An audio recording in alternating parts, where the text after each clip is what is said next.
What's up, everybody? My name is Brad, and today I've got another book review for you, and I'm going to be talking about The Patience of a Dead Man by Michael Clark. This is book one in a trilogy of books. I have book two over here. Book two is Dead Woman Scorned, and then book three, it's not out yet, but book three is called Acid is in Anger, I believe, and it comes out later this month in April. The author, Michael, he did send me book one and two for review consideration, and he signed those for me, which is really cool. But before I get into reading the synopsis and talking about the actual contents of the book, I want to talk real quick about the physical book itself. I'm pretty sure this is self-published.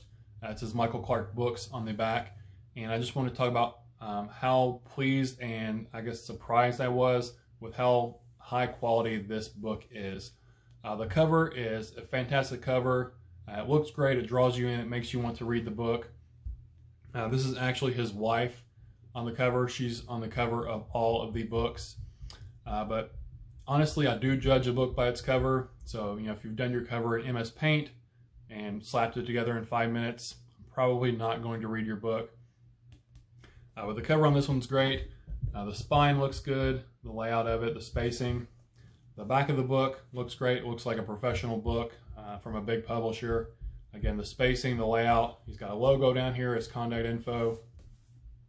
The inside of the book, sometimes you'll see this with small press or indie, and it might just be with ARCs, I don't know. But you'll run across a page where the font is faded. It looks like the printer was running out of ink. That doesn't occur at all in this book. The spacing and margins and everything looks great. At the beginning of the book, he has, if I can find it real quick, he has a map of the property where the story takes place. He has a map of the book, or a map of the house where the story takes place. Throughout the book, on certain pages at the beginning of a chapter, he'll have a little piece of artwork. And then later in the book, and these play sort of an important part later on, but he has these pictures of calendars in here. So overall, with the quality of the production of the book, I was super impressed with the actual quality of the physical book itself. You can tell that Michael really cares about this story, and he put his time and effort and money into making a good as good of a product as he possibly could to put out there for the masses to consume. As a reader of books and as a reviewer, I really appreciate the actual quality and how nice the book looks and feels and everything like that. Let's go ahead and get into the story that lurks here within these pages. I'll read the synopsis real quick and then get to my thoughts about the actual story. He spent his last dollar on a rundown house, but someone's been waiting a long time for this day to come. Tim Russell bet everything on a handyman's dream, a quaint but dilapidated farmhouse in New Hampshire. Newly single after a messy divorce, he plans to live in the house as he restores it for resale. To his horror, as soon as the papers are signed and his work starts, ghosts begin to appear. A bone-white little boy, a woman covered in flies. Tim can't afford to leave and lose it all, so he turns to his real estate agent Holly Burns to help him decide whether or not he has any shot at fixing this haunting problem. Can they solve the mystery before he loses his investment, or perhaps even his life? So this is, it's a haunted house story, it's a ghost story, but it's also a mystery wrapped up in that. This it felt different and refreshing, not only with the mystery, but the setting as well felt different. It's not only the house that's haunted, but the whole property around the house is haunted. I think it was like 23 acres or so. There's a pond, there's fields, there's part of a forest, and probably my favorite part of setting in the book is out in the woods. There's this man-made grove where it used to be a Christmas tree farm, where there's these straight rows of trees. It's all been let go. It's all overgrown. So it was very haunting and eerie when our characters were out there. That was probably my favorite place in the book as far as the setting was concerned. The trees have been let go. They're super tall now, and the canopies have all overgrown together. So it's always sort of twilight when our characters are out there, and it's very silent and quiet. And it was just creepy thinking about, you know, these straight rows of trees with these sort of alleyways in between, and you know, they go from row to row. It was just a really eerie, creepy setting that I really enjoyed. Also, it's a mystery wrapped up in here. Our characters Tim and Holly, they come across these journals within the house written by the previous owner, and it's basically, she had written down a journal of all the ghost sightings she had made and was trying to piece together this mystery, and they sort of take that up and start to try to finish this mystery, complete this mystery, solve it themselves. You know, why are our ghosts haunting this place? What happened to them in the past? Are they at peace? Are they unrested? You know, what can be done to put them at peace and get these hauntings to stop? And a lot of backstory and sort of history about our ghosts and the property itself is told through these journal entries, and those were probably my favorite parts of the book, other than when the ghosts were actually with us, you know, in a scene or whatever. I really enjoyed the history of it, learning about the property, a little bit about the town and these ghostly figures that are haunting here, the bone white little boy and the woman covered in flies, and this is her here on the cover. About learning their backstory and their history and why they're doing what they're doing and all that kind of stuff was fascinating, and those were probably my favorite parts of the book. Speaking of the woman covered in flies, this is her. I don't want to say her name, but this is a bookmark from A Stranger Dream. I bought bookmarks from her before in the past. This is one the author actually sent out to, he sent it to me, but I think he sent it to everybody he sent his books to. But she's super creepy looking. She looks great. And I'll put a link to A Stranger Dream's website down in the description. Totally check her out if you want to buy any of her bookmarks. I bought a few in the past, and I have a video up for one of the mail time videos buying some of her bookmarks. But she's super creepy. The scenes with the ghost were chilling and creepy and unnerving. Probably my favorite scenes with the ghost where they're just standing off in a corner or something, and they're not moving, they're not doing anything, they're just deadpan staring at our characters.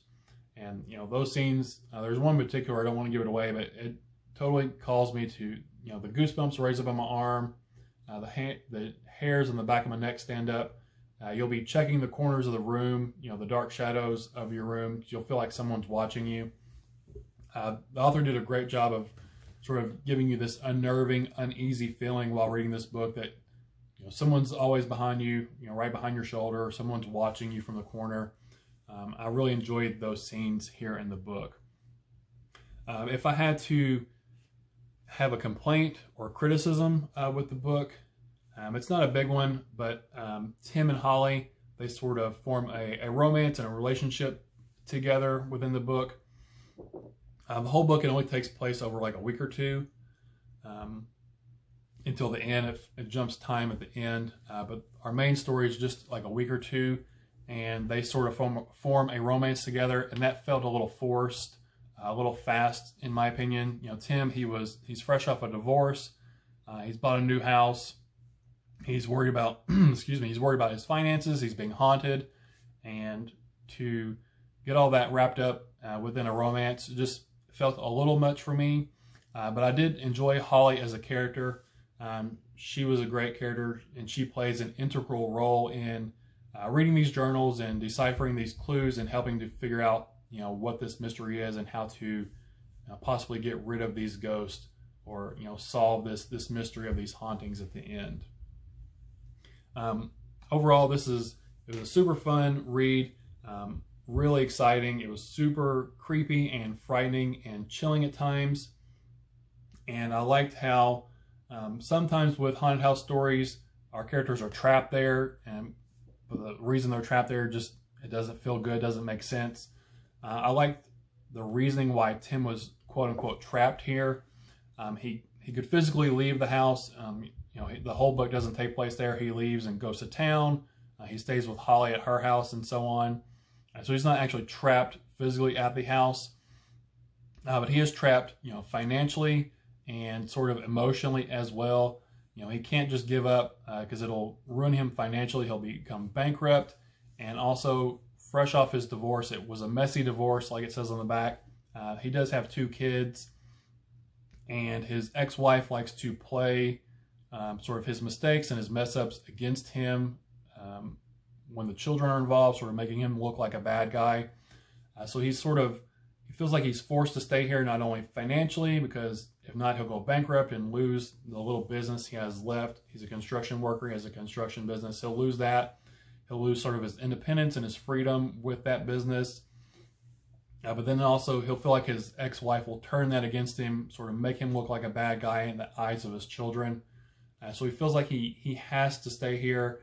He can't give up on it. He has to get the house refurbished and redone so he can sell it, so he doesn't lose his business and end up sort of being the bad guy in his kids' eyes, because his ex-wife is going to twist that against him.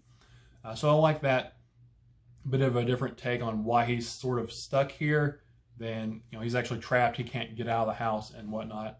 That felt a lot more realistic, and I appreciated that more than them physically being trapped or whatever. This sort of emotional bondage, sort of trapping, with finances and relationship with his ex-wife and daughters and stuff.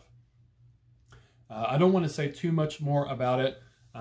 There was sort of a revelation near the end that I didn't see coming that I super appreciated, and I'm really looking forward to seeing where that goes in book 2.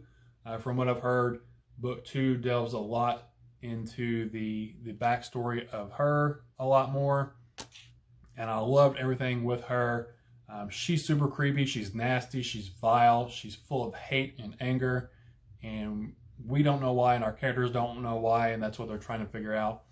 But there's a revelation with her that I loved. It was a fresh, again, I say it was a refreshing take on a ghost story, and I'm really looking forward to see where that line of the story takes us in book 2 and book 3.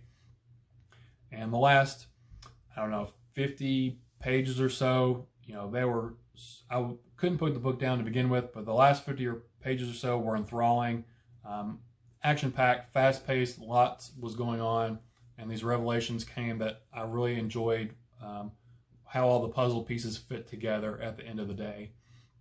And the very, very ending of the book left me chomping at the bit to dive right into book 2 and see what was going to happen next. But again, that's all I want to say about it. This has been The Patience of a Dead Man by Michael Clark. I'm giving this book 4 stars on Goodreads and Amazon. It's a fantastic ghost story. It's sort of a different take on the haunted house genre, refreshing, which I think people will enjoy. Like I said, I've heard lots of people like this book. I've heard book 2 is even better, and I'm really looking forward to diving into book 2 sometime soon. Like I said, this was 4 stars. The Patience of a Dead Man by Michael Clark. And if you're into ghost stories and haunted house stories, I highly suggest you check this one out. But again, that's all I have for you guys today. So thanks for spending your time with me. Again, my name is Brad, and I'll talk to y'all later. Bye.